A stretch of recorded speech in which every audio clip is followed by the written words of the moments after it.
teologia judaica, o Messias deve vir apenas uma única vez e não existe nenhuma falha em sua missão. E agora também, como nós vimos alguns paralelos entre o cristianismo e o judaísmo, é muito válido nós entrarmos então em uma outra parte a respeito dessa concepção a respeito do Messias.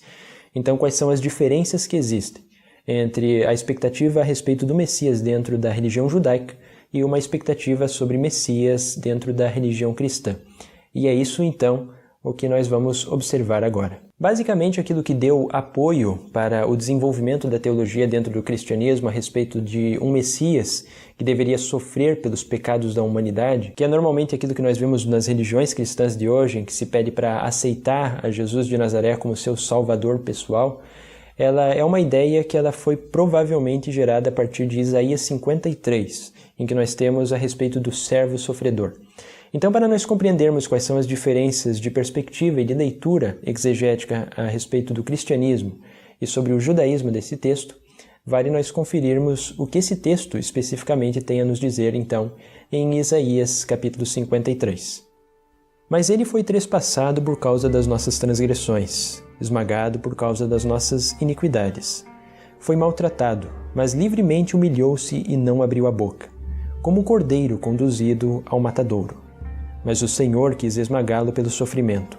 Porém, se ele oferece a sua vida como sacrifício expiatório, certamente virá uma descendência, e por meio dele, o desígnio de Deus triunfará. Eis porque lhe darei um quinhão entre as multidões. Com os fortes repartirá os despojos, visto que entregou a si mesmo à morte e foi contado entre os criminosos. Mas na verdade levou sobre si o pecado de muitos, e pelos criminosos fez intercessão. Então nós observamos aí que esse é o texto mais famoso em que é utilizado pelos cristãos dos dias de hoje como uma referência à paixão de Cristo, a paixão de Jesus de Nazaré e sua morte por crucifixão. Mas os historiadores, assim como os judeus também, eles têm uma perspectiva diferente desse verso. Como vocês devem se lembrar, como nós observamos quando estávamos falando um pouco a respeito do livro do profeta Isaías, ele é dividido em 3 partes. Temos o primeiro Isaías, Deutero Isaías e o Trito Isaías. E esse capítulo, mais especificamente encontrado no capítulo 53, ele pertence àquilo que nós chamamos de Deutero Isaías. É um texto que foi escrito, então, provavelmente por volta do ano de 540 antes da Era Comum.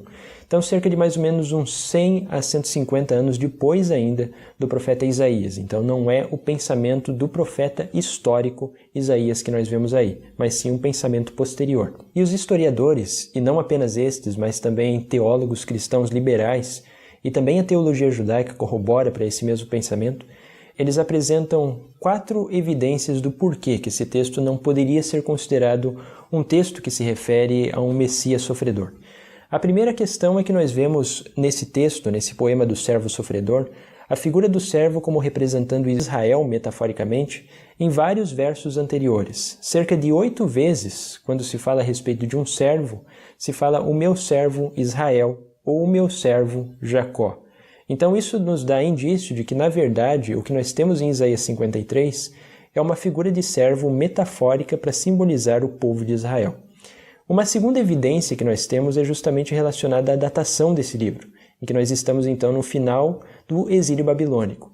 Então ele representa também esse servo sofredor, não apenas o Israel durante todo o seu período histórico até os dias de hoje, mas sim o período de Israel em um tempo absolutamente específico.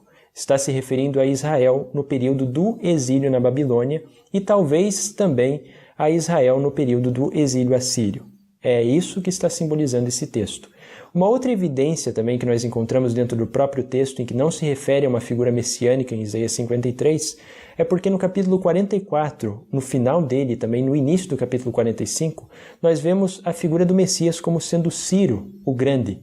Então o autor desse texto ele não considerava o Messias como um servo sofredor, ele considerava o próprio Messias como sendo Ciro, o que nos apresenta mais esta evidência. E uma quarta e última analogia que nós vemos desse texto é porque todo ele foi composto no passado, se nós vemos no hebraico original. E isso nos dá indicativa, então, que quem escreveu esse texto, quem concebeu esse poema, já havia vivenciado aquilo.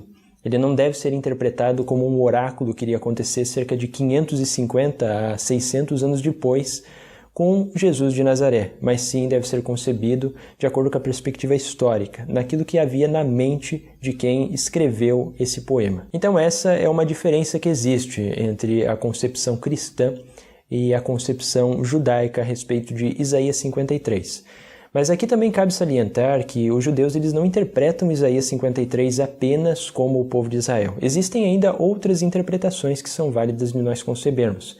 Assim como também existem ainda outras possíveis interpretações de Isaías 53, até mesmo no meio acadêmico, em que muitas pessoas não se sentem plenamente satisfeitas em dizer que Isaías 53 se refere ao povo de Israel metaforicamente, devido a algumas aparências de particularidade que nós temos nesse texto.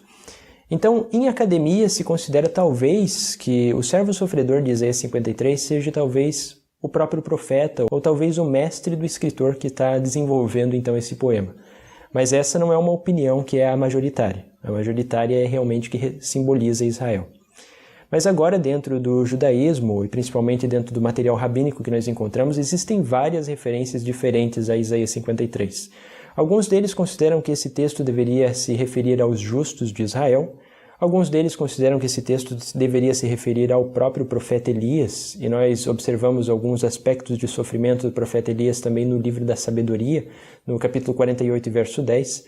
Alguns deles também até mesmo consideram que seja o próprio profeta Moisés do que está falando em Isaías 53, e tem algumas passagens, por exemplo, do Zohar, mais especificamente no livro 3 do Zohar, que considera que essa personagem de Isaías 53 poderia simbolizar, assim como talvez Zacarias 12:10, fazendo até um paralelo com o cristianismo, mas ele poderia simbolizar, de certa forma, o Mashiach ben Yosef. Mas isso, é claro, são as ideias minoritárias. Dentro do judaísmo como um todo, a grande maioria dos rabinos ao